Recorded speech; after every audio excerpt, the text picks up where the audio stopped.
El patrón de la transición ha sido siempre el mismo. La sociedad hace las movilizaciones sociales, sean los ferrocarrileros en el 58, los estudiantes o la guerrilla en el 68, 70. Vienen las reformas electorales que empoderan a los partidos políticos, que lo primero que hacen es alejar a la sociedad. Sí. Esa ha sido la constante. La sociedad se moviliza en 94, Chiapas, Alianza Cívica, lleva la reforma del 96 en buena medida, pero esa reforma lo que hace es quintuplicar el ingreso de los partidos que expulsan a la sociedad. Ahora estamos viendo algo parecido. A lo que voy es que con todo lo admirable que sean estos y otros ejemplos individuales, y no quiero minimizarlos de ninguna manera, lo que uno observa es el esfuerzo de las instituciones por cooptarlos, por tragárselos, por digerirlos. ¿A quién invita Enrique Peña Nieto a Los Pinos? A los niños que, por supuesto, tienen éxito.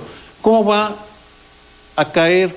¿Qué efecto va a tener esa exposición mediática sobre los niños que regresan a su realidad?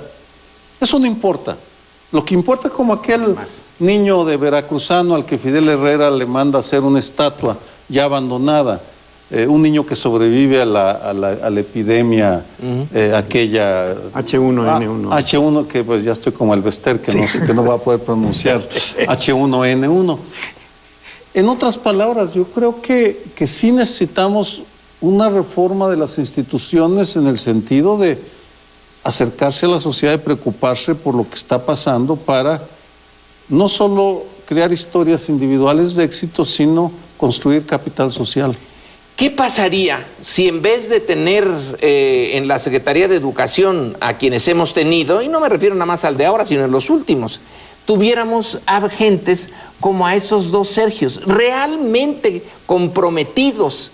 Hay una cosa, es decir, en México sí tenemos un material humano bueno, lo que está del demonio son las instituciones, es esa clase política que se apropió de las instituciones, porque en este caso, en el de la niña, y no es nada más una sola niña, sino son varios los que están saliendo adelante en matemáticas, están en una escuela que se cae, da pena, en lo que era cerca donde era un basurero.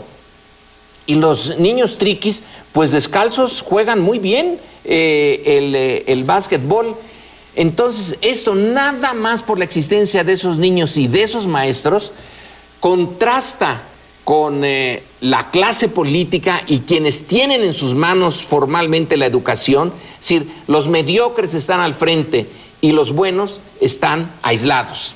Ahí es donde vemos que estas reformas estructurales y cambiar las leyes y ya, importa mucho menos que construir las capacidades institucionales en el sentido de quitar corrupción, quitar burocracias, etcétera, y las capacidades humanas, más que todo esto que nos pasamos cambiando leyes, votando, peleando en las calles. Pero apostémosle a eso, María Amparo, porque eso es lo que te lleva a cambiar la educación y no una reforma constitucional. Yo quisiera contrapuntear un poco después de aceptar lo que tú sugerías de que tiene que haber más inversión en capital humano, pero tiene que haberla después de que esté ordenado el panorama educativo, porque con una cantidad de maestros que no pasan el examen, que son reprobados, con un panorama de burocracias sindicales que se llevan una cantidad de privilegios, ¿no? Invertir en esto que se llama capital humano, en la educación específicamente pública, pues es un riesgo enorme. Se puede ir por el caño esta inversión si no está bien ordenado y no se recibe esa inversión bien hecha. Si los responsables de la educación no son quienes son ahora, sino fueran otros que tuvieran un compromiso con su ética, con los valores profundos de la educación, probablemente eso sí se pudiera replicar, porque no son más recursos económicos los que se les dieron, ni al profesor, ni a Paloma, ni a los otros 8 o 9 niños.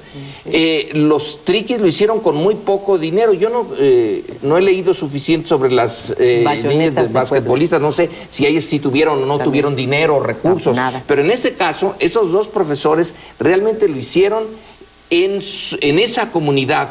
Es el experimento a un nivel pequeñito, pero ese experimento muestra que poniéndole énfasis no a los individuos, sino al grupo, al conjunto, el profesor y el grupo de alumnos, pueden, incluso en condiciones tan desafortunadas como esta, ni qué decir si se hicieran bien las cosas. Esto es una condena al sistema educativo y a sus directivos. Pero en fin.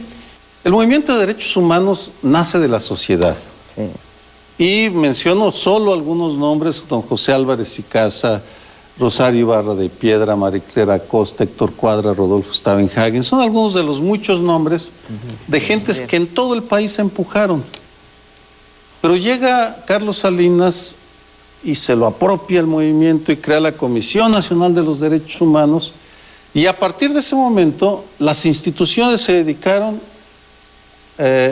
sí atienden a veces a las víctimas, pero las comisiones de derechos humanos tienden a preocuparse más por quienes gobiernan. Y a quienes se preocupan por las víctimas los corren. Y la lista es grande. Menciono 3 nombres. Miguel Sarre en Aguascalientes en 1989. Raúl Ramírez Baena en Baja California, no recuerdo exactamente en qué año. Y la última víctima fue Luis González Plasencia, presidente de la Comisión de Derechos Humanos del Distrito Federal, que es un modelo radicalmente diferente al de la CNDH porque está centrado en las víctimas. A Luis González Plasencia no lo reeligen porque, por 3 fuerzas: el PRI, el PAN y la fracción de Marcelo Ebrard en la en la Asamblea Legislativa, Adrián Michel y Vidal Llerenas, que no le perdonan la recomendación sobre la supervía. Y entonces, en estos momentos, aquí en la capital hay una lucha feroz por ver, no qué persona queda solamente, porque ahí ya han salido 9 nombres apoyados por la sociedad civil que me parecen los 9 respetables, entre ellos Perla Gómez, por cierto, José Antonio Guevara, Fernando Coronado, en fin, gentes que garantizarían, sino lo que está en juego es el modelo, porque si se apoderan de ese modelo centrado en la víctima, pronto veremos cómo también el Distrito Federal es condenado en la próxima evaluación, examen universal de las Naciones Unidas, que acaba de darle una vapuleada al país y a la delegación de 40 funcionarios federales y estatales que fueron a que los regañaran en público y les dijeran: ustedes se están portando mal. Eso es la comunidad internacional. Hay una tesis rápidamente de hace mucho tiempo, ya murió este sociólogo francés Michel Crozier, que hizo un estudio de las burocracias francesas y descubrió, pero ahora sí, muy rigurosamente expresado, que las burocracias en primer lugar sirven para la defensa de la burocracia. Y luego, si les queda tiempo, energía y recursos, para lo que fueron creadas. Si Crozier hubiera examinado a la Comisión Nacional de Derechos Humanos, no le hubiera sorprendido nada. En primer lugar, está para defenderse ellos, como el IFE, ¿no? Los recursos son en primer lugar para ellos. Luego, a quienes los pusieron allí.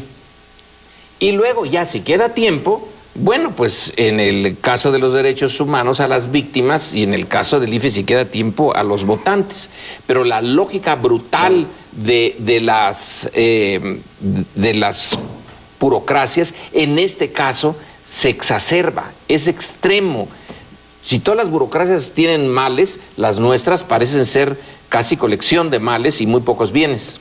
Mira, es bueno que de repente el gobierno escuche y transforme estos clamores sociales, como fue el caso de los derechos humanos, y se transformen en instituciones autónomas que funcionen. El problema después viene también con los partidos que acaban cooptando, ¿no? Mucho criticamos a los gobernadores que cooptan a sus congresos y a sus institutos estatales y no nos damos cuenta lo que hace, en este caso, la Asamblea Legislativa del DF y en muchos otros los congresos locales, que se comportan igual o peor que el Ejecutivo, porque los ejecutivos finalmente están más vigilados. Gracias a estos movimientos sociales se creó primero la CNDH, gracias a esos movimientos sociales se creó el IFAI también. Si uno ve las iniciativas que dieron vida a la Ley de Acceso a la Información, pues fueron precisamente las del Grupo Oaxaca y muchas organizaciones de la sociedad civil, gracias a las cuales hoy hay un IFAI.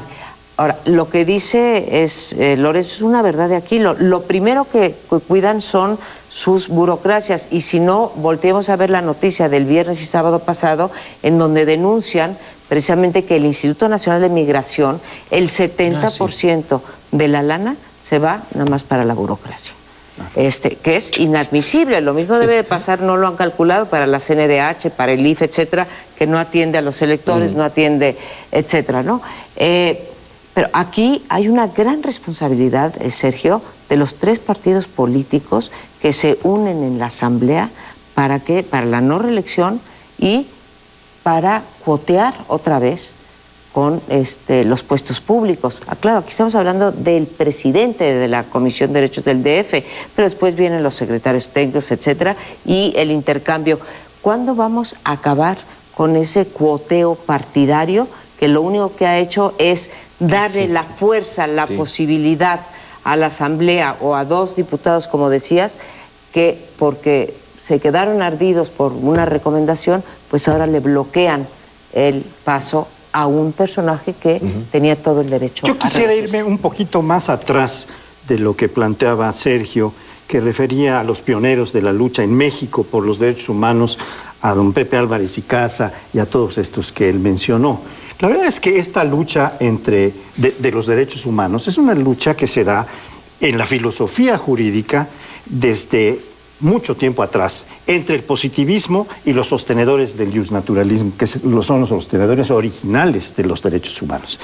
Esta lucha, que había ganado por un tiempo largo el positivismo, con Kelsen a la cabeza, va a ser derrotada inicialmente después de la Guerra Mundial Segunda, porque la ONU se establece y uno de los grandes justnaturalistas es el redactor principal de la Declaración de Derechos Humanos, que es Jacques Maritain, un social cristiano, un filósofo que ha hecho una enorme aportación a la lucha por los derechos humanos. En México, esta reforma solo llega en 2011, en donde se reconoce a la persona humana como titular de derechos, etcétera, y es entonces que se hace una reforma que está todavía por aplicarse, pero que cuando se entretiene en las burocracias y entre las cuotas partidarias y en estas entretelas, en estos filtros de las burocracias, pues no llega a aplicarse con rectitud, con claridad.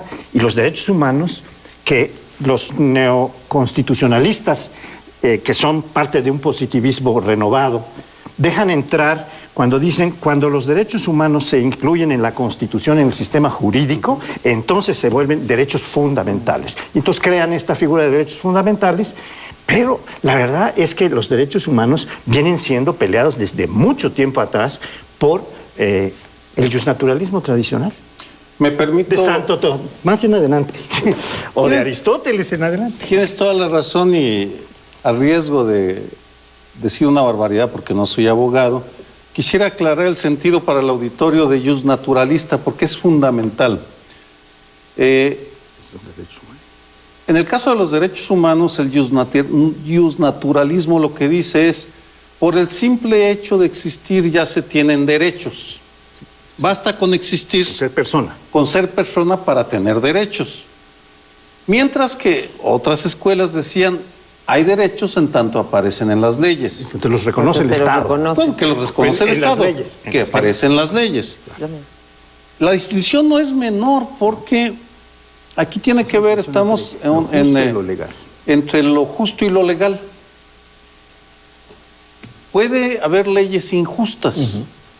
Y en ese sentido, los nombres que mencioné, entre muchos otros, Ponciano Arriaga, por ejemplo, Fray Bartolomé de las Casas, nos podemos ir a Fray Francisco de Vitoria, nos podemos ir a Mariano Otero, independientemente de lo que digan las leyes, o juzgan las leyes porque sean justas o injustas. porque respeten los derechos o no los respeten. Y tiene razón, para aclarar también, porque no lo dijiste, del 2011, lo que finalmente hace México es meter en la Constitución este principio básico, que por el simple hecho en el artículo 1 de haber nacido, ya tenemos derechos. Ahora, O de existir, vamos, ya no me meto en lo que eso significa en términos de la interrupción legal del embarazo, todo el debate, pero en todo caso, esas son las distinciones fundamentales en las cuales lo que yo argumentaba es que falta ahora que esas leyes lleguen a las instituciones para que esa ley, ese principio constitucional aterrice en la práctica. Otra vez, bravo por la reforma que se hizo en el 2011, que además contiene muchas otras cosas también muy importantes, pero estamos hablando ahorita de derechos humanos, pero ahora sí que preguntamos, ¿y dónde están los instrumentos para que los individuos, todos los que nos ven aquí, los que nos acompañan, nosotros mismos podamos ejercer esos derechos? Nadie se ha preocupado, como nadie se preocupó, que hablábamos en el otro bloque en educación, nadie se está preocupando porque esos instrumentos se hagan valer. Y entonces podemos seguir reformando las leyes. Bien, pues sé que hay otras cosas que decir, se nos acabó el tiempo, nos veremos la próxima semana. Buenas noches.